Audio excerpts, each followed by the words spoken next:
Chris Sawyer kept the CNN news channel on while he worked, although he'd muted the sound as soon as he was sure the anchors weren't saying anything new. The satellite photo the networks were all showing didn't need much in the way of explanation. What had once been a building the size of a city block was now a huge mound of broken concrete and twisted steel. Any disaster on that scale would have made the news, but what had all the news anchors and talking heads in a lather was that this building had been identified as part of the massive Korean Workers' Party office complex in Pyongyang, North Korea. With all of the DPRK's official media off the air, speculation that had first focused on sinkholes or shoddy construction was now shifting quickly to more ominous and sinister causes for the apparent implosion. Before he'd hit the mute button, they were also zeroing in on the possible significance of this catastrophe as it occurred on August 15th. As the CIA's senior analyst for North Korea, Sawyer knew the talking heads were right.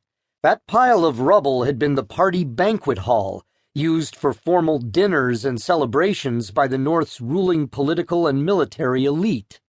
And August 15th, Liberation Day, was a national day of celebration set aside for parades, pomp, and parties to commemorate the end of Japan's decades-long occupation of Korea. He also knew a few other things he fervently hoped would not appear on CNN or the other channels. Leak investigations were always hell, and the last thing he needed right now was to have his team wired up to polygraph machines and cross-examined. He stared again at the image of the ruined building plastered across the screen. A network of tunnels ran under Pyongyang, connecting Kim Jong Un's offices and residence with other official buildings. Extending for dozens of miles, it included escape routes out of the city and a lavishly appointed underground bunker, a refuge against air attack. Many of the tunnels had been bored through solid rock to a depth of 300 meters, and they were wide enough for cars and other vehicles to use. In peacetime, they provided passage for Kim and other members of the regime to move about in secrecy and safety. The fact that these tunnels existed was public knowledge, but Sawyer and his people, by piecing together overhead imagery, defector reports, and other information, believed they had about 2/3 of the network mapped. If the U.S. ever went to war with North Korea, the Air Force would suddenly find a few dozen new targets added to its bombing list. Innocuous-looking buildings or subway stations that were the entrances and exits to Kim's secret labyrinth. And one of those tunnels ran right under the Korean Workers' Party office complex.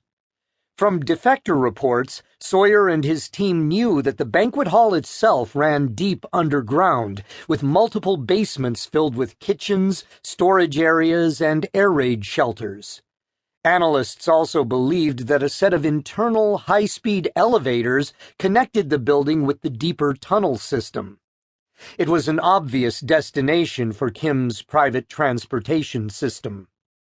So what had caused a massive steel and concrete structure to collapse in a matter of seconds?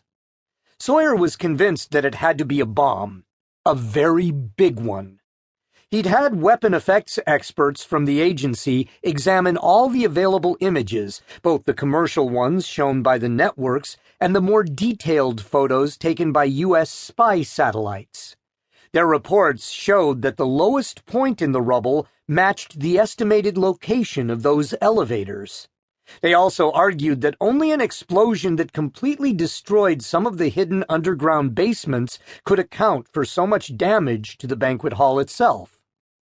A demolitions expert attached to the CIA's Special Activities Division had gone further. Over his many years in the military and then in the agency, Scott Voss had blown up enough stuff to take out a whole city. "No way that was an accidental gas explosion, Chris," the big man had told him. "Not enough explosive power from natural gas, for one thing. Plus..."